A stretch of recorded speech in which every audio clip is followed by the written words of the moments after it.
Magandang gabi mga kapuso. Ako po ang inyong Kuya Kim na magbibigay sa inyo ng trivia sa likod ng mga trending na balita. Kapag may sinuksok, may madudukot. Pero mag-ingat, baka kasi ang inyong pera maging bato pa. Gaya ng sinapit ng isang ina sa Cavite. Mapapalitan pa kaya ang nasirang pera?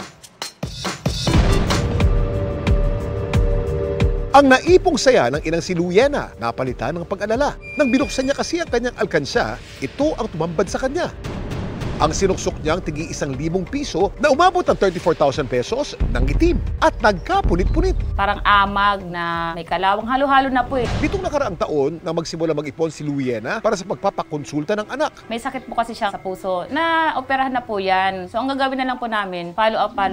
Sinuksok niya ito sa kanyang improvised alkansya na gawa sa PVC pipe na tinago naman niya sa kanyang cabinet. Dito po namin siya nilagay. Nung unang tingin ko, sabi ko sa asawa ko, mas safe po ito kasi matibay yung pagkagawa, sarado. Kaya nalumo na lang siya nang makita ang sinapit ng kanyang ipon. Halos maiyak po kami. Una kong iniisip, paano to kung hindi mapalitan? Sobrang panghihinayang po. May halaga pa kaya ang naipong pera ni Luiena?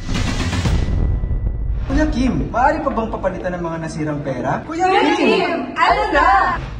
Madalas ang ating mga pera ay nasisira dahil ito'y nababasa, inaamag o inaanay. Ang tawag sa mga sirang perang ito ay mga mutilated banknotes. Masira man ang inyong pera, huwag mag-aalala dahil pwede raw itong palitan ayon sa BSP o Bangko Sentral ng Pilipinas. Ngunit may tatlong pamantayan. Una, kailangan may natirang 60% ng nasirang pera. Pangalawa, kailangan may natirang parte na kita pa rin ang signature o pirma ng Pangulo ng Pilipinas o PSP Governor. At pangatlo, dapat nakikita pa rin ang security thread sa nasirang pera.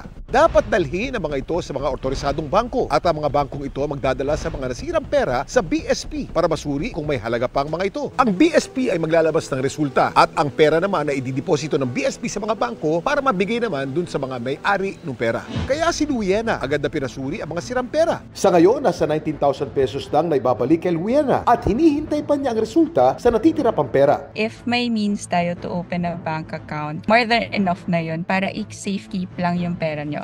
Pero alam niyo ba na may isang banknote sa bansa na di hamak na mas matibay kaysa sa nakasanayan nating perang papel? Ang ating 1,000 piso ang tanging Philippine Peso denomination na merong polymer banknote version. Ang polymer banknote sa halip na gawa sa cotton at abaka ay gawa sa synthetic resin na polypropylene. Kaya hindi lamang ito mas mahihirapan pikiin. Di hamak na mas matibay din ito at mas sustainable. Samantala, para malaman ang trivia sa likod ng viral na balita, i-tweet o i-comment lang, #Kuya Kim. Ano na? Laging tandaan, kimportante ang may alam. Ako po si Kuya Kim at sagot ko kayo 24 oras.